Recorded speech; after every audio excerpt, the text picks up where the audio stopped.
alam ta'lam annallaha lahu mulkus samawati wal ard. Alam ta'lam apakah tenyaho anjeun Muhammad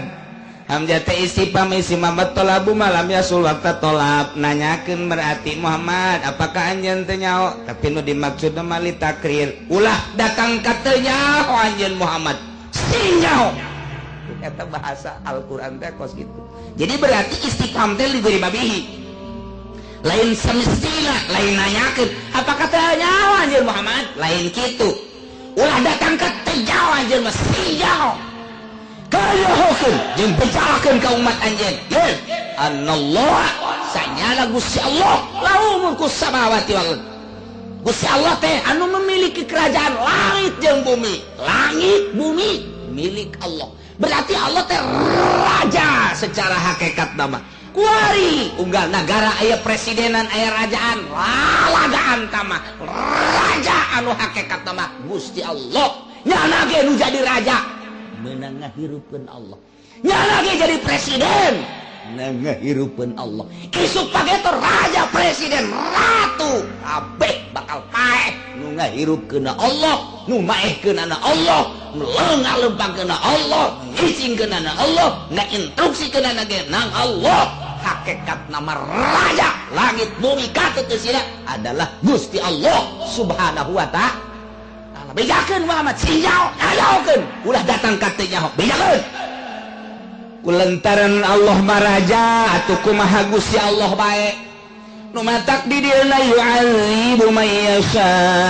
wa yaghfiru liman yasha. Lantaran Allah mah raja secara hakikat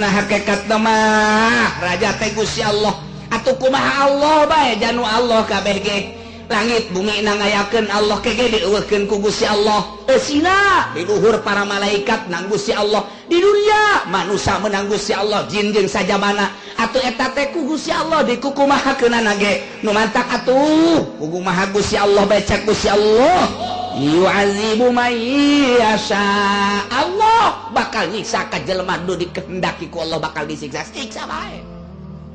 teu saha wa yaghfiru liman yasha. Allah bakal ngahampura ka jelema nu dikesakeun deuk dihampura kumaha Allah bae jalu Allah ieu lantaran Allah mah wallahu ala kulli syai'in qadir. Gusti Allah teh maha kawasa kana seluruh perkara di antara perkara nyiksa jeung ngahampura. Jelema ibadah bae cak Allah kanarakakeun we mangga nyanggakeun kumaha Gusti bae. Jelema bajidoran bae tapi cak Allah kasorgakeun atuh tamah kehendak Allah yu'adzibu man yasha wa yaghfiru man yasha. Nyiksa kumaha kersaning Allah ngahampura kumaha kersaning Allah nganyurgakeun kumaha kersaning Allah nganarakakeun kumaha kersaning Allah nu mantak lain ku amal asup ka sorga mah asup ka sorga mah ku rahmat Allah lain ku amal goreng asup ka neraka mah ku adil Allah ngan Allah janji asal nurut ka aing cak Allah sorga asal teh nurut ka aing neraka sedangkeun Allah mah lain cara lurah cara camat cara bupati cara presiden Allah mah innallaha la yukhliful miad. Allah mah tala jadi janji tapi lamun urang ngadenge slogan waktu geur pilkada pilgub anu pelaksanaanna mana Allah mah cak Allah menurut ka aing nyesuaikeun jeung aturan perintah aing ngajauhan larangan aing bakal nganyorgakeun ka sia lamun teu nurut neraka. Allah janji sedengkeun janji Allah la yukhliful mi'ad sakitu doang mantak ibadah kayak kabagi tilu ikhlas teh aya ikhlas karena Allah ngan karena Allah na ieu teh pupun tayangan ka Gusti Allah hayang ka sorga embung ka neraka panghandapna ikhlas. Kedua ikhlas ka Gusti Allah ibadah iman nu di dieu teh kitu pamere Allah nah hayang dibere mangga kukumaha nama kelas 2 katilu teu hayang sorga teu embung neraka nyanggakeun ka Gusti Allah abdi mah sakadar jadi hamba deuk ngahamba ka Gusti abdi mangeranan ka Gusti Gusti nitah ka abdi salat puasa zakat jeung haji ngaji berikutna abdi mah deuk nuturkeun parentah Gusti bae acara ku Gusti bade ka sorgakeun mangga ka nerakakeun mangga teu hayang ka sorga teu embung ka neraka nyaan kitu teh hayang ge ka Gusti be abdi mah tak eta hijitan hese teh eta 1000 hiji jalma kos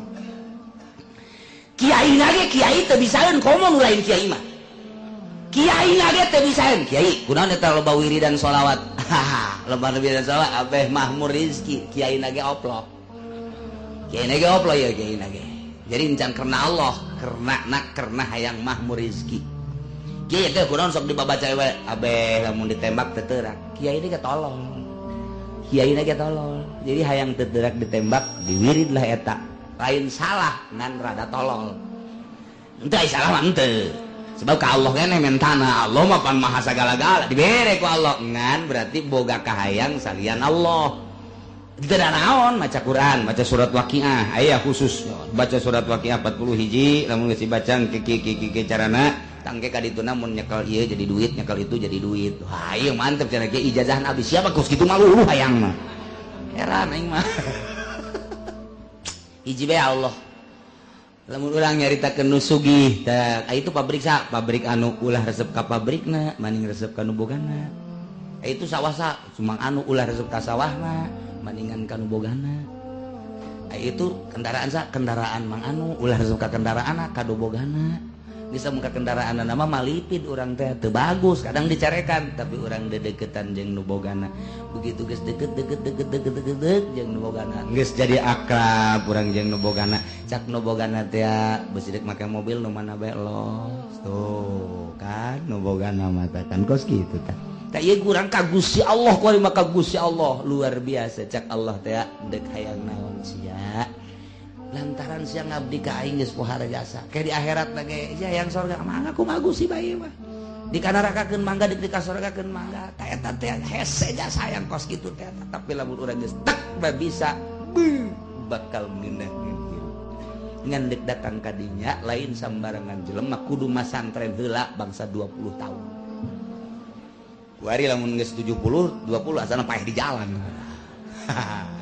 eta kitu aya dibisakeun mah ku Gusti Allah eta mah hanya satu perjalanan doang untuk mengenal Allah berarti kudu masantren heula sebab syariatna heula kudu nerap moal bisa mengenal Allah secara hakiki lamun henteu ditata di pondok pesantren moal bae kajeun teuing di universitas dan janggotan moal bisa cakula moal sebab geus kanyahoan mata pelajaranana tapi di pondok pesantren depan bari tapa bari maca kita bari deheus ka Gusti deheus ka para nabi deheus ka para wali jadi lain sekedar ilmiah tapi aya bantuan secara gaib anu nyanana ge tercengang kok bisa kieu engkena begitu maca Quran cepet kaget nyanana ge kaget kok setengah jam masih bisa jadi 4 juz 5 juz biasana mah ieu sajuz ge setengah jam dibere kaleuwihan ku Gusti Allah. Ieu teh bingung apakah urang nu cepet apakah waktuna dilambatkeun wallahu alam engke jelema deuk diangkat jadi wali teh kaget baca Quran teh kok setengah jam bisa jadi 4 juz bisa jadi 5 juz ngahuleng bae nyana 5 tah isukna maca deui aya gangguan pake nonton TV pareum deui gitulah jelema kakarak deuk diangkat jadi wali teh kos kitu aya kaget sorangan maca Quran teh kok cepet biasa waktu ja biasa tapi kok bebeunanganna jadi loba urang mah begitu maca Quran teh heuy sebab beteungna seubeuh teuing matana atuh HP unggal menit kotrek leungit HP mah ka kiai nya bebeja leungit HP kana kiai teu manjur ka dukun leungit HP mah kotetang tapi pagawean HP mah tah sapopoe nya ngobrol jeung perek jeung doi jeung jablay eta teh ditobatan tolol teh budak leungit HP mah ka kiai tapi eta ngobrol jeung jablay mah tah gunyana teh ditobatan pan blon eta blon cenah heueuh nya tuh heueuh emang sia mah kos kitu ta eta teh pagawean lu ditobatan ku urang masyaallah nah ieulah kanyahokeun ku anjeun Muhammad sayana Gusti Allah teh raja langit jeung bumi nu ngarajaan teh anak raja ya yu'adzibu may yasha wa yaghfiru liman yasha wallahu ala kulli syai'in wallahu a'lam